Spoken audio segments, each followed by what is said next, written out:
Dear students, हम lecture 2 की video start कर रहे हैं और इसमें हम मल्टीमीडिया के कॉन्सेप्ट्स को अंडरस्टैंड करेंगे। इससे प्रीवियस वीडियो में आपने देखा कि हमने कोर्स के अंदर क्या कुछ करना है, तो उसका हमने एक रोड मैप को डिस्कस कर लिया। अब हम प्रॉपर्ली जो है अपने कोर्स को स्टार्ट करते हैं। सबसे पहली बात कि हम मल्टीमीडिया टेक्नोलॉजीज़ की बात कर रहे हैं, तो इसमें मल्टीमीडिया क्या होता है?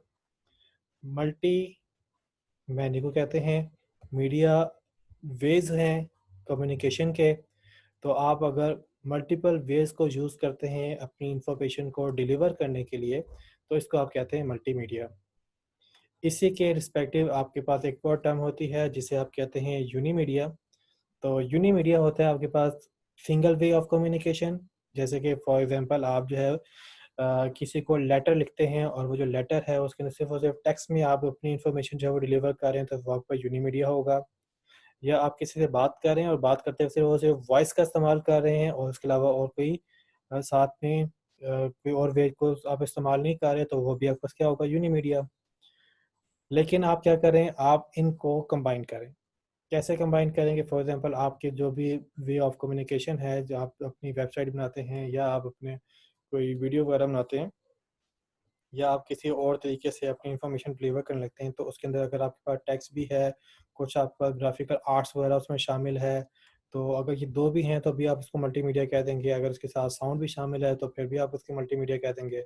तो किसी किस्म का भी कॉम्बिनेशन जो कि आप जो है वो इन रिसोर्सेज को, इन वेज को कंबाइन करके आप जो है वो कोई प्रोडक्ट बना लेते हैं, कोई वे ऑफ कम्युनिकेशन बना लेते हैं, तो आप इसको मल्टीमीडिया कहेंगे।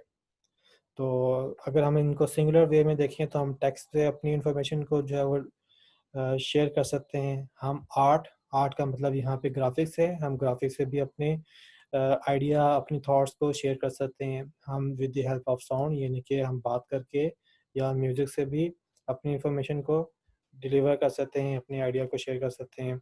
इसके अलावा आपकी एनिमेशन एक बहुत अच्छा रिसोर्स है आपकी इंफॉर्मेशन को डिलीवर करने का, आप उसको यूज़ कर सकते हैं। इसके अलावा आप जो है वो डिफरेंट वीडियो या मूवीज़ क्लिप वगैरह बना के भी अपनी इंफॉर्मेशन को डिलीवर कर सकते हैं। तो ये सारे के सारे जो वेज़ हैं ये आपके पास यूज़ होते हैं मल्टीमीडिया के कामों में। अब जो मल्टीमीडिया इटसेल्फ है, अगर हम इसको एक जनरल वे में डिस्कस करें, तो ये एक बहुत ही ज़बरदस्त किस्म की फ़ील्ड है जिसमें आप अपनी आइडिया को, अपनी साइट्स को, अपने जो भी इंफॉर्मेशन है आप उसको इतना बेहतरीन कर सकते हैं कि जो उसका एंड यूज़र है जिसके लिए आप उसको बना रहे हैं, वो उसकी तरफ बहुत अच्छी तरीके से या जल्दी अट्रैक्ट हो जाएगा। और जब वो उस पे अट्रैक्ट हो जाएगा तो फिर उसके लिए जो है आपकी जो भी इंफॉर्मेशन है उसको अच्छी तरीके से पहुँच भी जाएगी और आपका मैसेज डिलीवर भी हो जाएगा और दूसरा बंदा या आपका जो एंड यूज़र है उसको सीख भी लेगा, समझ भी लेगा।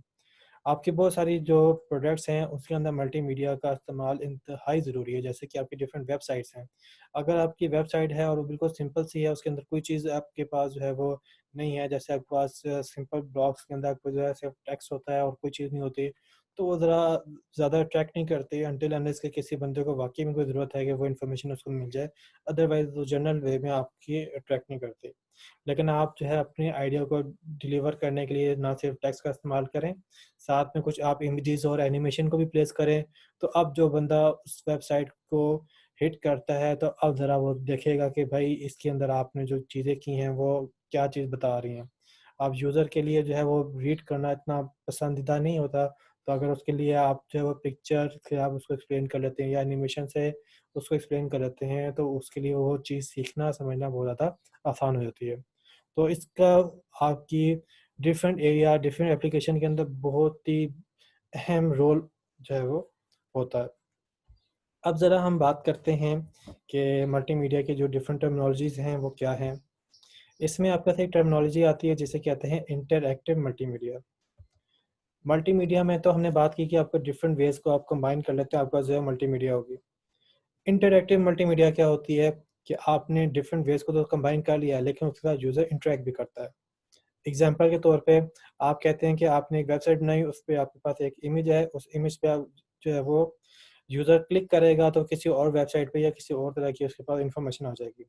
अब इस सूरत में जो आपके पास ग्राफ़िक्स हैं, आपके पास जो डिफरेंट मल्टीमीडिया के कंपोनेंट्स हैं वो इंटरैक्टिव बन गए।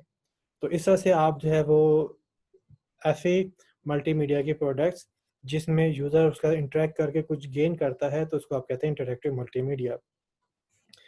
इसी तरीके से आपके पास एक टर्मिनोलॉजी है जिसे हम कहते हैं हाइपरमीडिया। हाइपरमीडिया होता है कि आपने किसी मीडिया या मल्टीमीडिया के किसी कंटेंट के ऊपर क्लिक किया और क्लिक करने से आप किसी दूसरी लोकेशन पे जंप कर गए। जैसे कि हमारे अक्सर वेबसाइट पे आपको हाइपरलिंक नज़र आता है, आप उस हाइपरलिंक पे क्लिक करते हैं तो आप दूसरे लिंक को ओपन कर लेते हैं, तो ये आपके पास हाइपरमीडिया की एग्जांपल है। तो आप इसको ये कह सकते हैं कि आपके पास हाइपरमीडिया भी एक इंटरैक्टिव मल्टीमीडिया है, लेकिन इसका जो पर्पज़ है वो ये है कि आपका जो इसमें इंटरैक्शन होता है वो ये है कि आप किसी ख़ास रिसोर्स की तरफ जो है वो मूव कर जाते हैं। इंटरैक्टिव मल्टीमीडिया में तो ये भी हो सकता है कि आपने कोई वीडियो प्लेयर बनाया तो वीडियो प्लेयर में आप किसी रिसोर्स की पर्टिकुलर लोकेशन पे मूव कर लेते हैं कि आप जो है उसमें नेविगेशन बार से उसको नेविगेट करके आप अपनी वीडियो के किसी ख़ास पार्ट को प्ले कर लेते हो, वो भी आपकी इंटरैक्टिव मल्टीमीडिया होती है। लेकिन जो आपके ये पर्टिकुलर इंटरैक्टिव मल्टीमीडिया जिसको हम हाइपरमीडिया कहते हैं, वो आपके हाइपरलिंक से लिंक है कि आप उस पे जो है क्लिक करें या उससे आप किसी तरीके से इंटरैक्ट करें और इंटरैक्ट करने से आप किसी दूसरी लोकेशन ऑफ रिसोर्स पे मूव कर जाएँ, तो आप इसे कहते हैं हाइपरमीडिया। फिर हमारे पास आता है मल्टीमीडिया डेवलपर्स के मल्टीमीडिया डेवलपर्स कौन होते हैं? वो सारे लोग जो कि मल्टीमीडिया प्रोडक्ट के बनाने में शामिल होते हैं, वो मल्टीमीडिया डेवलपर्स होते हैं। जिसमें आप कह सकते हैं कि अगर किसी बंदे ने कोई टेक्स्ट जो है वो डेवलप करना है, कोई ऐसे वगैरह डेवलप करना है, जो कि आपके मल्टीमीडिया के अंदर आपने उसको कंबाइन करने के लिए यूज़ करना है, तो वो भी आपके पास मल्टीमीडिया डेवलपर होगा। किसी ने ग्राफ़िक्स पे काम करना है, कोई ग्राफ़िक आर्टिस्ट है, वो ग्राफ़िक डेवलप करता है और आप उसको अपनी मल्टीमीडिया प्रोडक्ट में यूज़ करेंगे, तो तो वो बंदा भी आपके पास उसकी टीम के अंदर मल्टीमीडिया डेवलपर के तौर पे कंसिडर होगा। तो इस तरीके से वो सारे लोग जो कि मल्टीमीडिया के बनाने में आपके पास होंगे या वो लोग जो कि मल्टीमीडिया को डेवलप करेंगे, आप उन्हें मल्टीमीडिया डेवलपर कहेंगे। फिर इसके लिहाज से आपके पास मल्टीमीडिया प्रोजेक्ट क्या होते हैं? आपके पास मल्टीमीडिया प्रोजेक्ट वो सारे प्रोजेक्ट जिसके अंदर आप मल्टीमीडिया रिसोर्सेज़ का इस्तेमाल करते हैं, आपके मल्टीमीडिया प्रोजेक्ट्स कहलाते हैं। फिर इसके बाद हम एक और टर्म जो है वो यूज़ करते हैं और वो है हमारे पास है लीनियर मल्टीमीडिया। तो लीनियर मल्टीमीडिया क्या होता है?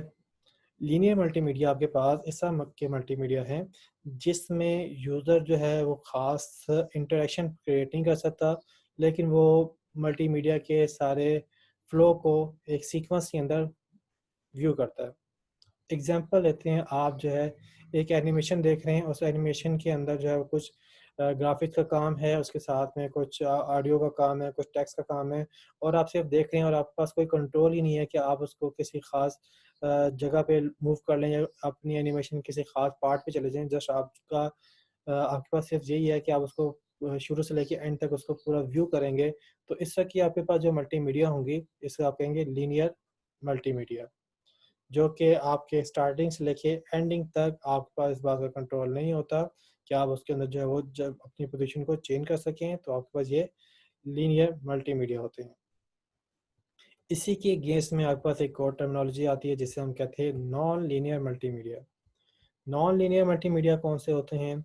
आपके पास नॉन लीनियर मल्टीमीडिया ऐसे मल्टीमीडिया हैं जिसमें यूज़र इंटरैक्ट करके आपकी मीडिया की किसी पर्टिकुलर लोकेशन पर चला जाए। जैसे कि हम वीडियो की बात करते हैं और आपके पास वीडियो का प्लेयर है, उस वीडियो के प्लेयर में आप जो है अपनी वीडियो के किसी भी टाइम स्टैम्प के ऊपर जाके अपनी वीडियो को प्ले कर सकते हैं।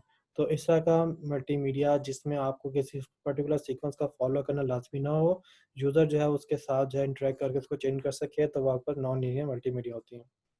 इसकी एक और एग्जांपल ले लेते हैं कि जैसे आपकी वेबसाइट है वो आपके पास नॉन लीनियर मल्टीमीडिया है, उसमें आप जो है देखते हैं कि आपको डिफरेंट नेविगेशन बटन मिलते हैं। आप किसी भी नेविगेशन बटन को क्लिक करके आप किसी और लोकेशन पे चले जाते हैं। आपको किसी खास सीक्वेंस ऑफ पेजेस को फॉलो नहीं करना पड़ता, तो इस तरह का आपके पास जो मल्टीमीडिया होगा उसको आप कहेंगे नॉन लीनियर मल्टीमीडिया। अब इसके बाद हम यहाँ पे बात करते हैं ऑथरिंग टूल की। ऑथरिंग टूल्स आपके पास वो सारे टूल्स हैं जिसको यूज़ करके आप मल्टीमीडिया प्रोडक्ट्स डेवलप करते हैं।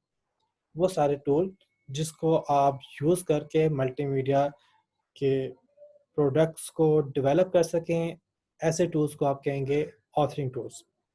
इनमें से अगर मैं कुछ के नाम लेना चाहूँ तो इसमें हिट फिल्म एक्सप्रेस आपके पास एक एग्जांपल हो सकती है ऑथरिंग टूल की। इसके अलावा ब्लेंडर आपके पास एक एग्जांपल हो सकती है ऑथरिंग टूल की। गूगल वेब डिज़ाइनर आपके पास एक एग्जांपल हो सकती है ऑथरिंग टूल की। इसके अलावा एडोबी एनिमेट इसकी एक एग्जांपल हो सकती है।